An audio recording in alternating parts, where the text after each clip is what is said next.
প্রতিহিংসা বা প্রতিশোধের পরিণতি কি হতে পারে তা মানুষ ৫ই অগস্ট দেখেছে বলে মন্তব্য করেছেন বিএনপির চেয়ারম্যান তারেক রহমান। তিনি বলেন, মত পার্থক্য থাকলেও যেন মতবিরোধ না হয় সেই বিষয়ে সতর্ক থাকতে হবে। দেশকে এগিয়ে নিতে ঐক্যবদ্ধভাবে কাজ করতে হবে। দুপুরে বনানী হোটেল শেরাটনে গণমাধ্যমে সম্পাদক, সিনিয়র সাংবাদিক এবং গণমাধ্যম কর্মীদের সঙ্গে শুভেচ্ছা বিনিময়ে অনুষ্ঠানে তিনি এসব কথা বলেন। জবাবদিহিতার ডেমোক্রেসি চালু রাখতে পারলে অবস্থার পরিবর্তন ঘটানো সম্ভব হবে মন্তব্য করে তিনি আরও বলেন, জাতি ৫ই আগস্টের আগের অবস্থায় আর ফিরে যেতে চায় না। স্বাধীনতা ও সার্বভৌমত্বের জন্য কাজ করলে দেশকে সঠিক পথে নেওয়া সম্ভব উল্লেখ করে তিনি জানান, সব আশা পূরণ না হলেও দেশের মানুষ একটি সুখী, সমৃদ্ধ, বৈষম্যহীন সমাজের স্বপ্ন দেখছে। আমাদের বিভিন্ন মত পার্থক্যগুলো নিয়ে যাতে আমরা আলোচনা করতে পারি, আলাপ করতে পারি। আমরা যে কোনো মূল্যে যদি এই যে জবাবদিহিতাটা, গণতান্ত্রিক প্রসেসটা যদি আমরা কন্টিনিউ করতে পারি, অনেক বেগ হয়তো আসবে, অনেক কঠিন হবে, কিন্তু একটা সার্টেন টাইম পর পর আমরা যদি গণতান্ত্রিক প্রসেসটাকে কন্টিনিউ করে যেতে পারি, তাহলে নিশ্চয়ই আমরা অবস্থার পরিবর্তন ঘটাতে সক্ষম হব। জাতীয় নাগরিক পার্টি এনসিপির আহ্বায়ক নাহিদ ইসলাম বলেছেন, একটি সুন্দর নির্বাচন চায় ইউরোপীয় ইউনিয়ন। দুপুরে হোটেল ইন্টারকন্টিনেন্টালে ইইও নির্বাচন পর্যবেক্ষণ প্রতিনিধি দলের সঙ্গে বৈঠক শেষে তিনি কথা জানান। বলেন, বিচার, সংস্কার ও নিরাপত্তাহীনতার পরিস্থিতির জন্য জামায়াতের সঙ্গে এনসিপি কৌশলগত জোট করেছে। এনসিপি একটি দলকে বিশেষ সুযোগ দেওয়ার কারণে নির্বাচনে লেভেল প্লেইং ফিল্ড তৈরিতে বাধা সৃষ্টি হতে পারে মন্তব্য করে তিনি বলেন, এনসিপিকে নিয়ে টার্গেট করে নেতিবাচক সংবাদ উপস্থাপন করা হচ্ছে। পরিস্থিতি যেমনই হোক না কেন এনসিপি মাঠে কাজ করে যাবে বলেও জানান নাহিদ ইসলাম। বিশেষ রাজনৈতিক দলকে সরকারিভাবে বিশেষ সুযোগ সুবিধা, বিশেষ প্রোটোকল দেওয়ার মাধ্যমে এক ধরনের সিগন্যালিং করা হচ্ছে এবং যেটা লেভেল প্লেইং ফিল্ডে বাধা তৈরি করতে পারে, এটার অসম অবস্থা তৈরি করতে পারে। কারণ প্রশাসনের বিভিন্ন স্তরে কিন্তু এইটা এক ধরনের মেসেজ যায় যে সরকার কার পক্ষে আছে, বা মিডিয়াতেও আমরা মনে করতেছি মিডিয়ার একদিকে ঝুঁকে যাওয়ার প্রবণতা আমরা দেখতে পাচ্ছি। আসন্ন ত্রয়োদশ জাতীয় সংসদ নির্বাচনে রিটার্নিং অফিসার কর্তৃক প্রার্থিতা বাতিলের আদেশের বিরুদ্ধে নির্বাচন কমিশনে মোট ৬৪৫টি আবেদন জমা পড়েছে। আজ থেকে এসব আপিল নিষ্পত্তির শুনানি শুরু হয়েছে। আগারগাঁওয়ে নির্বাচন ভবনের অডিটোরিয়ামে প্রতিদিন সকাল ১০টা থেকে বিকেল ৫টা পর্যন্ত আপিল শুনানি অনুষ্ঠিত হবে। টানা ১৮ জানুয়ারি পর্যন্ত এই শুনানি চলবে। প্রথম দিন শনিবার ১ থেকে ৭০ নম্বর আপিলের শুনানি হচ্ছে। রোববার ৭১ থেকে ১৪০ নম্বর, সোমবার ১৪১ থেকে ২১০ নম্বর এবং মঙ্গলবার ২১১ থেকে ২৮০ নম্বর আপিলের শুনানি অনুষ্ঠিত হবে। এদিকে আপিল নিষ্পত্তি শেষে প্রার্থিতা ফিরে পেয়েছেন কক্সবাজার ২ আসনে জামায়াতের প্রার্থী হামিদুর রহমান আজাদ ও ঢাকা ৯ আসনে স্বতন্ত্র প্রার্থী তাসনিম জারা। সকলের জনসমর্থনেই ইনশাআল্লাহ আগামী নির্বাচনে আমি প্রার্থী হিসেবে লড়াই করতে পারবো। সেজন্য সবাইকে ধন্যবাদ। এখানে আমার আইনজীবী টিম আছে, তাদেরকে ধন্যবাদ, এবং দেশে বিদেশে যে যেখান থেকে শুভকামনা জানিয়েছেন, দোয়া জানিয়েছেন, সকলকে অনেক ধন্যবাদ। জনাব মহিউদ্দিন নির্বাচনে মনোনয়নপত্র জমাদানের দিন অর্থাৎ ২৯শে ডিসেম্বর ২০২৫ তারিখে তিনি একজন গ্যারান্টার হিসেবে অন্য একজন ঋণ গ্রহীতার পক্ষে তিনিও একইভাবে দেনাদার ছিলেন এবং তিনি নির্বাচনে অযোগ্য বলে বিবেচিত হবেন। ওনারা বলেছেন আইন যেহেতু আছে জাজমেন্ট চলবে না। আমি বলেছি এটা ভুল। সংবিধানের ১০৬ ধারায় বলা, অনুচ্ছেদে বলা আছে সুপ্রিম কোর্টের ওপিনিয়ন হচ্ছে হাইয়েস্ট এবং চূড়ান্ত। সুপ্রিম কোর্ট যখন কোনো রায় দিবে তখন সেই আইনটাও বাতিল বলে গণ্য হবে। সুতরাং আগামীকালকে আমরা রায়ের কপি দেব। দর্শক, এই মুহূর্তে আপনাদেরকে সরাসরি নিয়ে যেতে চাই নির্বাচন কমিশনে, যেখানে আছেন সহকর্মী মিফতা গালিব। যুক্ত হতে চাই তার সাথে। গালিব, প্রার্থীদের আপিল নিষ্পত্তি শুনানি চলছে, তো এই বিষয়ে আপনার কাছে সর্বশেষ কি তথ্য আছে আমাদেরকে জানান। ত্রয়োদশ জাতীয় সংসদ নির্বাচনকে সামনে রেখে আসলে সকাল থেকে এই যে প্রায় ৩৫০ আসনে প্রায় মোটামুটি ৭২৩ জন আসনে আসলে মনোনয়ন প্রার্থীতা বাতিল হওয়ার প্রেক্ষিতে গত ৫ থেকে ১০ জানুয়ারি পর্যন্ত আসলে আপিল দায়ের কার্যক্রম চলে। তো আপিল দায়ের কার্যক্রমে যদি আমরা একটু বলতে চাই যে মোটামুটি সর্বশেষ ৬৪৫টি আসলে আপিল দায়ের হয়। তো সেই প্রেক্ষিতে আজকে সকাল থেকে নির্বাচন কমিশনের আপিল শুনানির কার্যক্রম শুরু হয়। তো ১ থেকে ৭০ সিরিয়াল যাদের, তারা আজকে মূলত তারা কমিশনে আসেন এবং তারা তাদের শুনানি মোটামুটি করে। তো এখন পর্যন্ত ৪৩ 36 জন তাদের আপিল শুনানি হয়। এর মধ্যে মোটামুটি 29টি মনোনয়নকে বৈধ ঘোষণা করে এবং 60টিকে তারা নামঞ্জুর করে এবং 4টি স্থগিত রাখা হয়েছে। তো আমি যদি একটু জানাতে চাই, মোটামুটি এই আজকে থেকে 18 জানুয়ারি পর্যন্ত মূলত চলবে আজকে এই আপিল কার্যক্রম শুরু হবে। তো আমরা মেহেদী, আমরা একটু আমাদের সাথে একজন খেলাফত মজলিসের একজন প্রার্থী, তার প্রার্থিতা বাতিল হয়েছে, আমরা ওনার সাথে একটু কথা বলবো এবং তার কেন প্রার্থিতা বাতিল হয়েছে এবং সার্বিকভাবে কেন কি হয়েছে আমরা তার সাথে কথা বলবো এবং সার্বিক জানতে চাইবো। থ্যাংক ইউ, আপনাকে অনেক ধন্যবাদ। জি, এখন যেটা প্রবলেম হয়েছে সেটা হলো যে তারা বলছে আমার কাগজপাতি কোথায়, কাগজপাতি দেখালাম, তারা অ্যাকসেপ্টেড হলো পেপার চাই। তো প্রথম কথা হলো আপনাকে একটা জিনিস বুঝতে হবে যে আপনি যদি বাংলাদেশের নাগরিকত্ব ধরেন আজকে ত্যাগ করতে চান, আপনি কি আজকে অ্যাপ্লিকেশন করলে কি রাতারাতি কি আপনি কাগজপাতি পেয়ে যাবেন নাকি? আপনার তো টাইম লাগবে ভাই, তাই না? তাহলে আমি সাবমিশন করেছি, আমি টাকা পয়সা জমা দিয়েছি, তার হলো ইমেল আছে আমার কাছে, অথচ ওনারা এই কাগজপাতি কিছুই দেখবেন না, দেখতেই চান না। তাদের প্রথম কথাই হলো যে আপনার পেপার কোথায়? আরে বাবা, তোমার এই যে এখানে যে সিলেটের যে হলো আপনার দুজন প্রার্থী, তাই না, নাগরিকত্ব বাতিলের প্রমাণ যেটা বলতেছে, এটা তো শুধু আমার একার ক্ষেত্রে না, এখানে আপনার যে আব্দুল আওয়াল মিন্টু যে নারায়ণগঞ্জের আসনের যেটা হলো, এরপরে সিরাজগঞ্জে আপনার 6 আসনের যে ডক্টর এম এ মোহিত, এরপরে হলো আপনার এম এ মালিক যে হলো আপনার সিলেট আসনে এম এ মালিক হলো। এরকম ভরি প্রমাণ দেখা যাবে যাদের রিনাউন্সিয়েশনের কোনো অ্যাকসেপ্টেড পেপারই তারা দিতে পারেনি, সেম কেস, কোনো কাগজই দিতে পারেনি, তাদেরগুলো সব হয়ে গেল আর আমার এটা বাতিল করে দিল, আমার এটা কাগজ দেখতে চান উনি।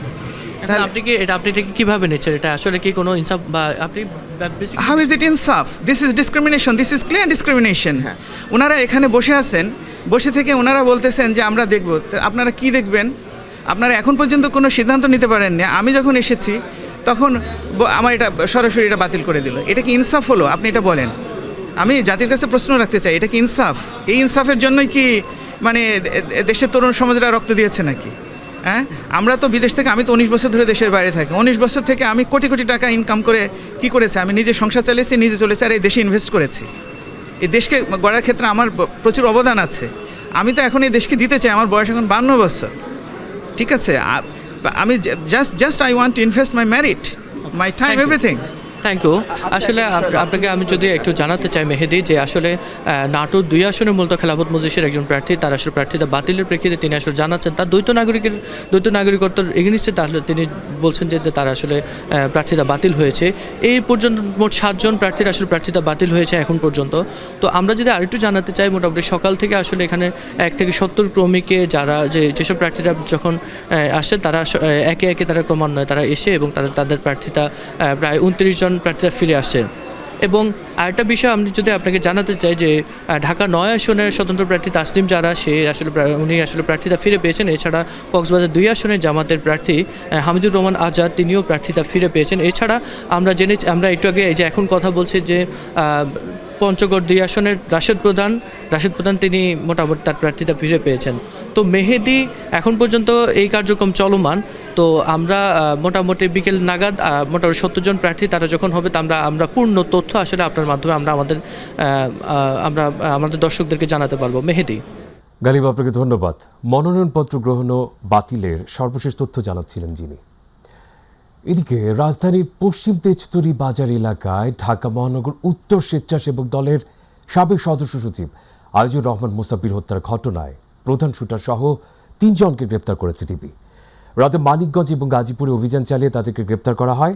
ডিবি জানায়, অভিযুক্ত শুটার জিনাত এবং সন্দেহভাজন পরিকল্পনাকারী বিল্লাল সহ 3 জনকে আটক করা হয়েছে। গ্রেপ্তারকৃত তৃতীয় ব্যক্তি এই 2 জনের সহযোগী বলে ধারণা করা হচ্ছে। গত বুধবার মোসাব্বিরকে গুলি করে হত্যা করা হয়।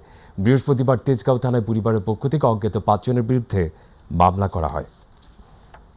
এবারে আন্তর্জাতিক বাণিজ্য মেলার প্রসঙ্গ। 30তম আন্তর্জাতিক বাণিজ্য মেলায় ছুটির দিনে বেড়েছে ক্রেতা ও দর্শনার্থীর সংখ্যা। দেশি বিদেশি শতাধিক স্টলে চলছে পণ্যের বৈচিত্র্য, দরদামের ব্যস্ততা আর কেনাকাটার উৎসব। মেলায় প্রথম ছুটির দিন ছিল শুক্রবার। আজও মেলা প্রাঙ্গণে বেশ ভিড়। ঢাকা ছাড়াও বিভিন্ন প্রান্ত থেকে এসেছেন ক্রেতা দর্শনার্থীরা। তৈরি পোশাক, হস্তশিল্প, চামড়াজাত পণ্য, আসবাবপত্র থেকে শুরু করে ইলেকট্রনিক্স সবখানেই চলছে দরদাম।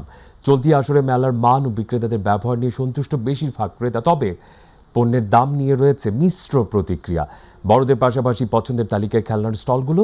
অন্যান্য দিনে সকাল 10টা থেকে রাত 9টা পর্যন্ত মেলা চললেও ছুটির দিনে মেলা চলে রাত 10টা পর্যন্ত। দর্শক, জানাতে চাই ঢাকা আন্তর্জাতিক বাণিজ্য মেলার এখনকার মতো কি পরিস্থিতি সেখানে বিরাজ করছে। সংযুক্ত হচ্ছি সহকর্মী জাহিদ আহমেদ বাবুর সাথে। জাহিদ, ছুটির দিন শনিবার, বাণিজ্য মেলা ক্রেতা দর্শনার্থীদের ভিড় কেমন দেখছেন? কোন কোন পণ্যের চাহিদা বেশি আমাদেরকে জানান। ধন্যবাদ মেহেদী আপনাকে। আপনি জানেন যে ঢাকা আন্তর্জাতিক বাণিজ্য মেলার এটি 30তম আসর, আর এই 30তম আসরের মধ্যে ঢাকার অদূরে পূর্বাচলে এই মেলার এটি 5মতম আসর। তবে বাংলাদেশ চাইনা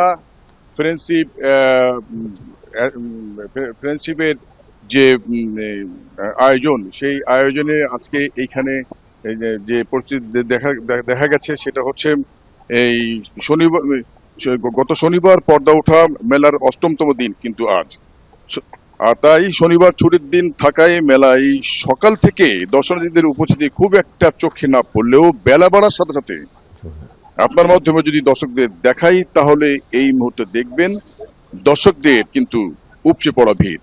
আপনি এরই মধ্যে জেনে থাকবেন যে এবারের মেলায় কিন্তু অংশ নিয়েছে ভারত, তুরস্ক, সিঙ্গাপুর সহ মোট 11টি দেশের প্যাভিলিয়ন, যা কিনা এই মেলাকে দিয়েছে আন্তর্জাতিক রূপে। এবারও কিন্তু ক্রেতাদের আকৃষ্ট করতে পণ্যের উপর বিভিন্ন অফার ও ছাড়ের ব্যবস্থা করা হয়েছে। তবে মেলায় বেশিরভাগ পণ্যের মূল্য তুলনামূলক এবার অনেকটা বেশি বলে অভিযোগ করেছেন ক্রেতারা। বলা যায় ক্রেতা দর্শনার্থীদের পদচারণায় মুখরিত এই মেলা, বিশেষ করে ছুটির দিন হওয়ায় বিভিন্ন স্টলে শাড়ি, 3 পিস, প্রসাধনী, ক্রোকারিজ এবং ইলেকট্রনিক্স পণ্যের স্টলে কিস্তি উপচে পড়া ভিড় দেখা গেছে। তবে দর্শনার্থীদের কাছে মেলার বিশেষ আকর্ষণ হলো বাংলাদেশ স্কয়ার প্যাভিলিয়ন এবং বিদেশি প্যাভিলিয়নের গুলো। তো আমি এখন যদি এই মুহূর্তে জানতে চাই যে আসলে এবারের মেলায় কেমন পরিবেশ, এবং জানতে চাই সরি, আলহামদুলিল্লাহ ভালো। এখন পর্যন্ত তো ভালো দেখতেছি, দেখি এখন লাস্টের দিকগুলা কেমন হয়, কারণ পরিস্থিতি তো ভালোর দিকে যাচ্ছে কিনা খারাপের দিকে যাচ্ছে কিছু বোঝা যাচ্ছে না আসলে। যদি নির্বাচন হয় পরবর্তীতে এটা পরিস্থিতি স্বাভাবিক হবে কিনা সেটারও একটা বিষয় আছে, বা যদি হাঙ্গামা হয় বা যাই ঝামেলা করে তখন তারও প্রবলেম হতে পারে। যেমন জানছেন, আমি যদি একটু এখানে বলতে চাই, लोग प्रचुर मगर किना काटा काम, प्रचुर लोग शॉपिंग नहीं होता है, अल्प अल्प लोग शॉपिंग करता है। लोग बहुत आता है यहाँ पे, मगर एक्चुअली बात क्या है, लोग उतना खरीदी नहीं करता है जितना पहले करता था। पता नहीं क्या मसला है। जी सर। তো সব মিলে আপনি শুনছিলেন যে লোক মানে এখানে অনেক লোক, প্রচুর লোক সমাগম, কিন্তু ওই রকম ভাবে মানে বেচা বিক্রি হচ্ছে না বলে এখানে বিক্রেতারা আপনাদেরকে বলছেন। তবে মেলার পরিবেশ সার্বক্ষণিক অনেক সুন্দর, এবং এই মেলাকে ঘিরে আইন শৃঙ্খলা রক্ষাকারী বাহিনীর তারাও কিন্তু তৎপর রয়েছে যেন কোনো প্রতিকার ঘটনা না ঘটে। সেক্ষেত্রে আমরা দেখে এসেছি যে মেলা প্রাঙ্গণ এবং মেলার বাইরে আইন শৃঙ্খলা রক্ষাকারী বাহিনী তারা কিন্তু সতর্ক ছিল, এবং এই মেলার যে দর্শনার্থী তারা কিন্তু মনে হচ্ছে যে ছড়িয়ে ছিটিয়ে আছে, কিন্তু এইবারের এই মেলার বিস্তর পরিসরে আয়োজন করায় দর্শকরা কিন্তু মানে উপচে পড়ে এখানে অবস্থান করছেন। তো মেলার সার্বিক পরিস্থিতি বলতে হয় যে মেলার আন্তর্জাতিক বাণিজ্য মেলার এটা এখন বিশ্ব দরবারে সমাদৃত হয়ে গেছে। তো এই ছিল ঢাকা আন্তর্জাতিক বাণিজ্য মেলার সর্বশেষ খবর। জাহিদ, আপনাকে ধন্যবাদ। প্রত্যাশা করছি সামনের দিনগুলোতে বেচা বিক্রি বাড়বে। গাজীপুরের কালিয়াকৈর উপজেলার শফিপুর পল্লী বিদ্যুৎ সহ বেশ কয়েকটি এলাকায় ঢাকা টাঙ্গাইল মহাসড়কের পাশে তিতাস গ্যাসের পাইপলাইন থেকে দীর্ঘদিন ধরে গ্যাস লিকেজ হয়ে আগুন জ্বলছে। দিনের পর দিন ঝুঁকিপূর্ণ এই পাইপলাইনে আগুন জ্বলতে থাকলেও এখনও নেওয়া হয়নি মেরামতের কোনো উদ্যোগ। এতে চরম ঝুঁকিতে রয়েছেন পথচারী ও আশেপাশের শিল্প কারখানার শ্রমিকরা। বিস্তারিত জানাচ্ছেন প্রতিনিধি AKM শিশির। ভূগর্ভস্থ গ্যাস লাইন ফেটে বের হওয়া গ্যাসে দাও দাও করে জ্বলছে আগুন। গাজীপুরের কালিয়াকৈরে তিতাসের আঞ্চলিক কার্যালয়ের পাশেই গত 2-3 মাস ধরে প্রতিনিয়তই ঘটছে এই ঘটনা। টাঙ্গাইল মহাসড়কের প্রায় 300 ফুট এলাকা জুড়ে গ্যাস লিকেজের এই ঘটনায় দেখা দিয়েছে চাঞ্চল্য। বিষয়টি নিয়ে দফায় দফায় অভিযোগ দিলেও কোনো সুরাহা পায়নি এলাকাবাসী। ব্যস্ত এই মহাসড়ক দিয়ে প্রতিদিন হাজারো যানবাহনের পাশাপাশি চলাচল করেন বিভিন্ন কলকারখানার শ্রমিকরা। এমন অবস্থায় যে কোনো সময় বড় ধরনের দুর্ঘটনার আশঙ্কায় আতঙ্কে দিন কাটাচ্ছেন শ্রমিক, মালিক ও পথচারীরা। এখানে গ্যাসের পাইপ সম্ভবত লিক হয়ে গেছে এবং এখানে আগুন জ্বলতেছে। বেশ কিছুদিন থেকে এই সমস্যাটা দেখা দিচ্ছে, কিন্তু আসলে কোনো পরিত্রাণ হচ্ছে না।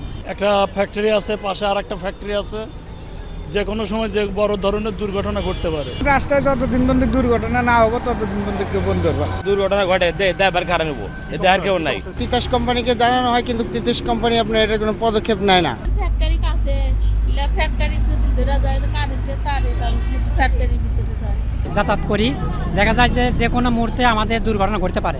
গ্যাস বাইরে আগুন লাগে, প্রায় 7 দিন হলে আগুনটা ওই পাশে জ্বলতেছে, এখানে কেউ কোনো লোক নাই। শুক্রবার আবারও গ্যাস লিকেজ থেকে আগুনের খবরে ঘটনাস্থলে পরিদর্শনে আসেন তিতাস কর্তৃপক্ষ। এ সময় দুর্ঘটনার কারণ জানতে চাইলে কোনো সদুত্তর দিতে পারেনি কেউ। এখানে প্রতিনিয়ত আগুন লাগছে, আপনি মানে কথা বলে অফিসে দেন। আপনার নামটা কি? ভাই থামান। আরে ভাই আপনার নাম কি? আপনি জানকা কেন? তিতাসের লোক না ভাই, প্লিজ আমি অফিসে জানো। ঢাকা টাঙ্গাইল রোডে বিভিন্ন জায়গায় লিকেজ, আমরা তো না হলেও প্রায় 25-30টার মতো লিকেজ মেরামত করছি। এমার্জেন্সির ম্যানেজার আমিনুর রহমান, ওনাকে ফোন দেন। নিরাপত্তার প্রশ্নে সংশ্লিষ্ট কর্তৃপক্ষের এমন গাফলতি নিয়ে প্রশ্ন তুলেছেন স্থানীয়রা। এখন দেখার বিষয় কবে নাগাদ তিতাস কর্তৃপক্ষ কার্যকর পদক্ষেপ নেয়। AKM শিশির, মাই টিভি, গাজীপুর। তাপমাত্রা প্রসঙ্গ, ঢাকার দিনের তাপমাত্রা আজ কিছুটা কমতে পারে, ফলে আগের তুলনায় দিনের বেলা শীত কিছুটা বেশি অনুভূত হতে পারে। একই সঙ্গে বাতাস আর্দ্রতার পরিমাণ তুলনামূলকভাবে বেশি থাকতে পারে, তবে আবহাওয়া শুষ্কই থাকবে। বাংলাদেশ আবহাওয়া অধিদপ্তরের ঝড় সতর্কীকরণ কেন্দ্র থেকে প্রকাশিত সকাল 7টা থেকে পরবর্তী 6 ঘন্টার জন্য ঢাকা ও পার্শ্ববর্তী এলাকার আবহাওয়ার পূর্বাভাসে এসব তথ্য জানানো হয়েছে। এই সময় উত্তর অথবা উত্তর পশ্চিম দিক থেকে ঘন্টায় 5 থেকে 10 কিলোমিটার বেগে বাতাস প্রবাহিত হতে পারে, যা দিনের তাপমাত্রা সামান্য কমাতে ভূমিকা রাখবে। আজ দেশে সর্বনিম্ন তাপমাত্রা রেকর্ড করা হয়েছে পঞ্চগড়ের তেঁতুলিয়ায় 6.8 ডিগ্রি সেলসিয়াস। নেত্রকোনার ফসলের বিস্তীর্ণ মাঠ জুড়ে সরিষা চাষে হলুদের সমারোহ। বড় আমনের মাঝামাঝি কৃষকরা সরিষা উৎপাদন করে এবার ব্যাপক লাভবান হয়েছেন। তারা সরকারি সহযোগিতা যেমন পেয়েছেন, ফলনও ভালো পেয়েছেন। ধানের পাশাপাশি সরিষা উৎপাদন লাভজনক হওয়ায় সফল কৃষকরা তাদের সাথে আছেন বলে জানায় জেলা কৃষি বিভাগ। নেত্রকোনার প্রতিনিধি আনিসুর রহমানের রিপোর্ট, জানাচ্ছেন আতিকুর রহমান তিতাস। গত 3 বছরের তুলনায় নেত্রকোনার 10টি উপজেলায় সরিষার চাষ বেড়েছে প্রায় 2.5 গুণ। বোরো আমন ধান আবাদের 2 ফসলের মাঝামাঝি সরিষা চাষে ক্রমেই আগ্রহী হচ্ছেন কৃষকরা। এতে ফলন ভালো হচ্ছে, লাভও হচ্ছে তুলনামূলক বেশি। আবাদ বেড়েছে কৃষকের আশার আলো। মাঠ জুড়ে দিগন্ত বিস্তৃত হলুদ ফুল যেন প্রকৃতির গায়ে হলুদ মেখেছে। নেত্রকোনা সদর উপজেলার মদনপুর ইউনিয়নের মদনপুর গ্রামের কৃষক সৈয়দ আল মামুন কৃষি অফিসের সার্বিক সহযোগিতায় কয়েক বছর ধরে তার জমিতে সরিষা উৎপাদন করে আসছে। প্রতি বছর লাভবান হয়ে এবারও 30 কাঠারও বেশি জমিতে সরিষা চাষ করে লাভের মুখ দেখেছেন তিনি। আমার এই সরিষাটার জাত হইল এটা বাড়ি 14, এটা বাড়ি 14-17 এগুলো। আমি বরাবর এই বাড়ি 14টাই করি, কারণ এটা সুবিধা হইলো, এটা জীবনকালটা হইলো কম, 75 থেকে 80 দিন। এর মধ্যে এটা আপনার এই উৎপাদনটা ঘরে তোলা যায়। কিভাবে লাভবান হই, আমাদের যে উপসহকারী কৃষি কর্মকর্তা যারা আছে আমাদের ইউনিয়নে নিযুক্ত, তারা আমাদেরকে যথাযথ সহায়তা করে। কৃষক মামুনের সরিষা চাষ দেখে উৎসাহিত হয়ে অন্য কৃষকরাও এবার সরিষা চাষ করছেন। আগামীতেও এই চাষ অব্যাহত রাখবেন বলে জানান তারা। 30 কাঠার উপরে জমি করছে সরিষা, তো মোটামুটি উনিও লাভবান, আর উনারে দেখেই কিন্তু আমি ইন্সপায়ার হয়েছি এবং আমিও 9 কাঠা জমি এবার করছি, মোটামুটি ভালোই ফসল। ইনশাল্লাহ মামুন চাষা যে করতে আছে এটা দেখিয়ে সবাই আগ্রহ বাড়তেছে সরিষার প্রতি। আগামী সিজনে আমরা করবো আর অন্য সাথে বাইরে করবো। মামুন ভাই সরিষা দেখিয়া এবার আমরাও করছি, ইনশাল্লাহ আমরা ভালো হয়েছে। জেলা কৃষি বিভাগের এ কর্মকর্তা জানিয়েছেন, এবছর সরিষার আবাদের লক্ষ্যমাত্রা 13,500 হেক্টর। এখন পর্যন্ত 12,000 হেক্টর অর্জিত হয়েছে। শৈত্যপ্রবাহে সরিষা চাষ যেন ক্ষতিগ্রস্ত না হয় তার জন্য চাষিদের পরামর্শ দেওয়া হচ্ছে। বিশেষ করে শৈত্যপ্রবাহ এবং কুয়াশা আবহাওয়ায় যেগুলো ফুল ঝরে গেছে এবং ফুল ঝরে যাওয়ার পরে তাদেরকে সেই জমিগুলোতেও আমাদের ছত্রাকনাশক স্প্রে করার জন্য আমরা পরামর্শ দিয়ে যাচ্ছি। আর ধানের পাশাপাশি আমাদের সরিষা লাভজনক পর্যায়ে আছে। এই লাভজনকতা বোঝানোর প্রেক্ষিতে কিন্তু এবং কিছু সফল চাষি আছে যারা আমাদের সাথে আছে এবং তাদের দেখা দেখিতে কিন্তু আজকে আমাদের এই সরিষা উৎপাদনের সম্প্রসারণ ঘটেছে। আতিকুর রহমান তিতাস, মাই টিভি।